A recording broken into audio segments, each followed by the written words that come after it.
welcome to a new family worship. And when I say new, I mean new, because we are starting our Sunday school pods at Community Christian Fellowship. So that means maybe you're watching this with your family at home, or maybe you're watching this with your church family at church. Either way, we have some exciting things that we are going to be learning and doing together. And we are starting it all off by asking the question, what is a disciple? Well, this week, we are going to see that a disciple is someone who follows Jesus because Jesus is our master. Now, what does that mean?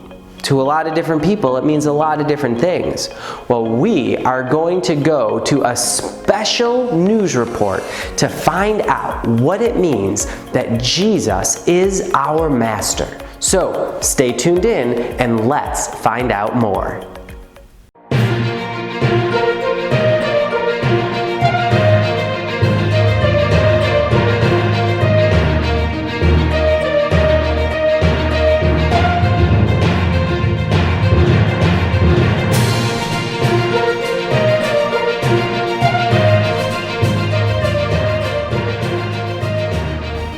My name is Justin Tyme, and I'm here with the Bible Broadcasting Network.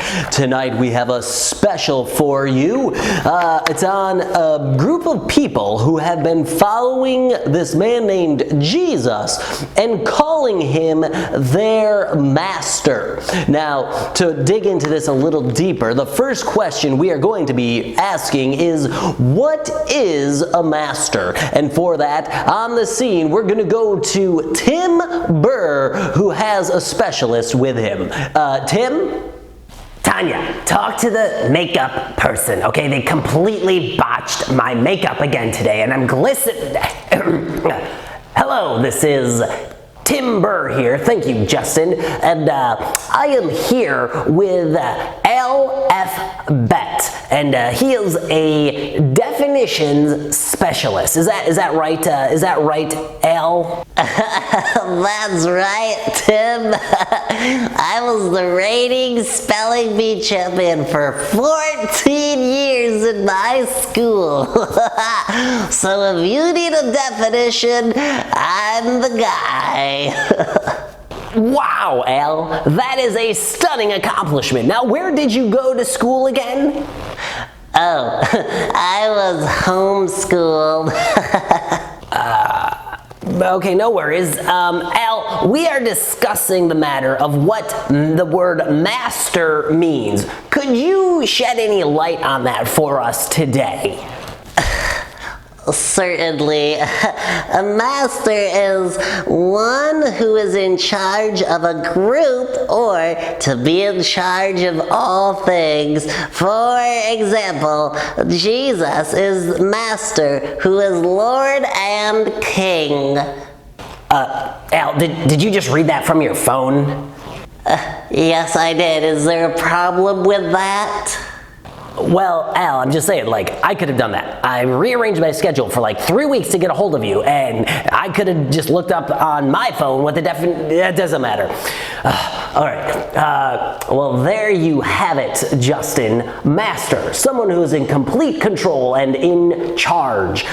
Jesus is our Lord and Master. That's all that I have for now. Back to you, Justin.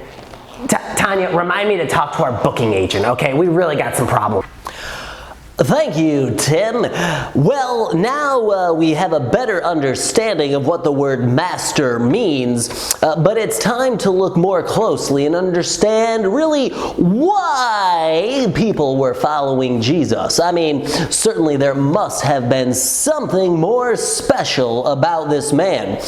We're going to go back to Tim, who is now with two disciples or followers of Jesus, who call Jesus their master. Tim? Tanya, remind me to tell you the one about the giraffe and a monkey and a zebra that walk into a zoo. Well, I know they're in zoos, but no, it's a joke. This is Tim Burr here again, and I am joined with Aquila, and Aquila, I believe that your wife Priscilla is here. I don't see her anywhere. Is she here with you? Oh yeah, thank you so much, Tim Burr. Yeah, I'm Aquila, and it's good to be here. My wife is here. She's actually preparing the materials for our tents because we're tent makers, and we've got to prepare the materials, and it's very complicated. But don't worry, my wife is always nearby, and she hears everything. I heard that, Aquila. All right, very good to know, Aquila. Well, why don't you tell us a little bit about your tent making business, as well as how you came into contact with this Jesus man who you call Master? Yeah, well, you see, our story kind of started when we were living in Rome, and you can also read about this in Acts chapter 18, yeah, and you see, the emperor at the time, he kind of kicked out all the Jews, and so we had to pack everything up and leave our home. It was really scary and tough, because we had to leave everything and everyone that we knew. Oh man, Tim, it was not fun, not at all, no. Wow! And where did you go after that? Well, you see, after that, we went to Corinth, and it was in Corinth where we had to figure out the business model so we could make some money, yeah, And so we started making tents like this. Isn't it beautiful? You can get it. It's on sale right now for $9.99. Anyways, yeah, so we were making tents, and we met this guy named, you might have heard of him. His name is Paul, yeah. And so Paul actually had some experience, and he helped us make tents, and he was really good. And he was helping, but while he was making tents, he was telling everybody about this man named Jesus. And that's when we discovered and learned about Jesus. And we started following him because, well, Jesus is our master. And yeah, so that's how we kind of met Paul. And anyways, Paul was talking to everyone about Jesus, and people were starting to get really angry at Paul and reject his message. It was not good. But he was getting discouraged, but God reminded him that he's the master and he's in control, and so Paul didn't have to worry anymore. So we were like, why are we worrying? Jesus is master, he's in control. And so we were like, relax, make some tents. By the way, this was on sale, $9.99. And yeah, so anyways, God had a plan, and he promised to be with Paul, and he was with us. And get this, we stayed with Paul in Corinth, and we helped build the first church in Corinth. How cool was that? Oh, so cool. Oh, yes, the church in Corinth, I've heard of it. In fact, there are 2 letters in the Bible written to the believers at the church in Corinth. Oh, man, it's spectacular. So, tell us, Aquila, what happened after that? Yeah, well, Paul wanted to go to Ephesus, and he invited us to go, and we were like, yeah, let's be obedient to Jesus because he's our master and he knows what's best for us. And so we went to Ephesus. Well, after a while, Paul had to go somewhere else, but we knew that God wanted us to, stay in Ephesus. This is where it gets really cool, right? So, when we were at Ephesus, we met this man named Apollos. Not Apollos 13. He wasn't like a rocket man or anything. But Apollos, he didn't know about Jesus, and we got to tell him about Jesus. Yeah, and so there were some things that were really exciting because, we trusted in Jesus and that he was our master. Yeah, right? And so it was really cool. When you trust Jesus as your master, he gives you opportunities to, do great things. And we got to share Jesus with many people. Yeah? Wow, Aquila, that is amazing. Now, I have to be honest, that sounds like some scary stuff. Now, where did you find the confidence to go out and talk to people about God? I mean, I know many people today would be very afraid of doing that. Yeah, you're right. It wasn't easy, but we follow Jesus because he is our master. Now, some people may not like the idea of having a master, but Jesus is a good master. He is. And because of that, we knew that Jesus is always in control. He tells us to go places somewhere, do something, and we know that it's the best and safest thing that we can do because, Jesus is our master. So we obeyed him, Well, there you have it, Justin. We just heard from Aquila and kind of Priscilla on these two people and why they follow Jesus and call him master. That's all that I have for you. Back to you, Justin. Now, hey, Tanya, I'm ready for my donut.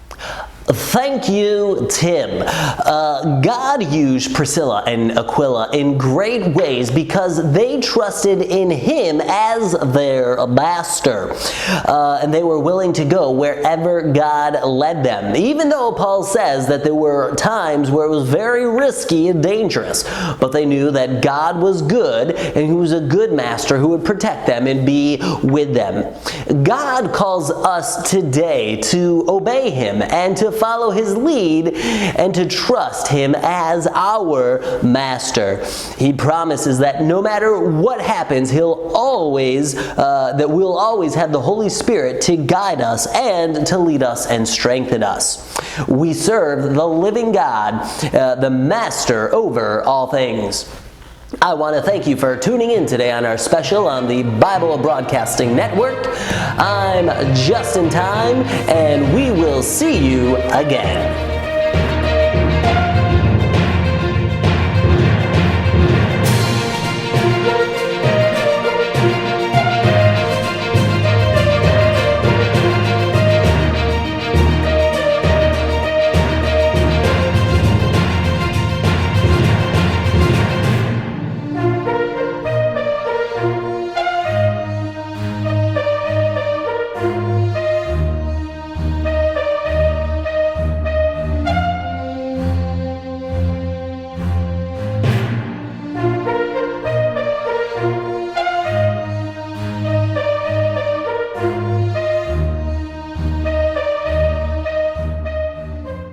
I hope you enjoyed that special news report and learned that Jesus is our master and that we find safety and confidence when we trust in our master.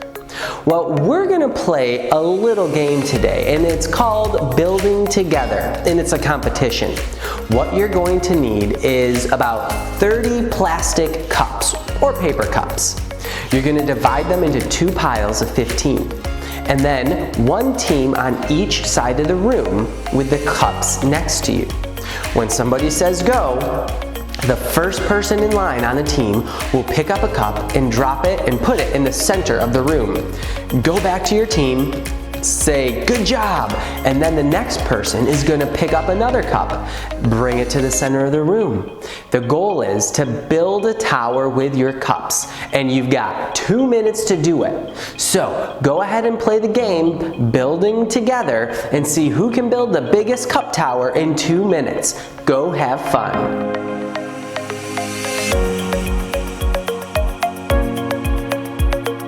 Did you have fun playing that game? How big was your tower? Was it this big or this big? I don't know. Well, now it's time to learn our verse for the week, which is Luke chapter 6, verse 40. And this is what it says. A disciple is not above his teacher, but everyone, when he is fully trained, will be like his teacher. To memorize that verse, you're going to take the same cups that you just played with and write one word of the verse on each cup. Then you're going to stack the cups, mix them up, and then go ahead and try to put the cups in order according to the verse. Go ahead and do this a few times until you've got that verse locked in your mind. So go ahead and have some fun.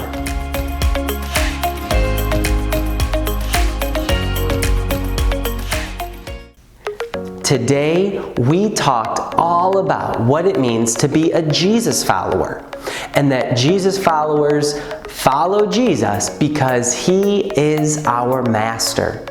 Now, by saying Jesus is our master, it doesn't mean that he's a mean, bossy person pushing us around telling us what to do.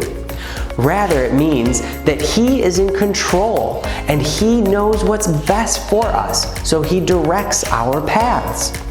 You know, as a Jesus follower, the best and safest thing that we can do is obey Jesus' commands. Because after all, he's our master and knows what's best for us. I hope you'll continue this conversation with your family throughout the week. Thank you so much for joining us for this time of family worship in our Sunday School pods. And I hope you have a great week, and we'll see you later.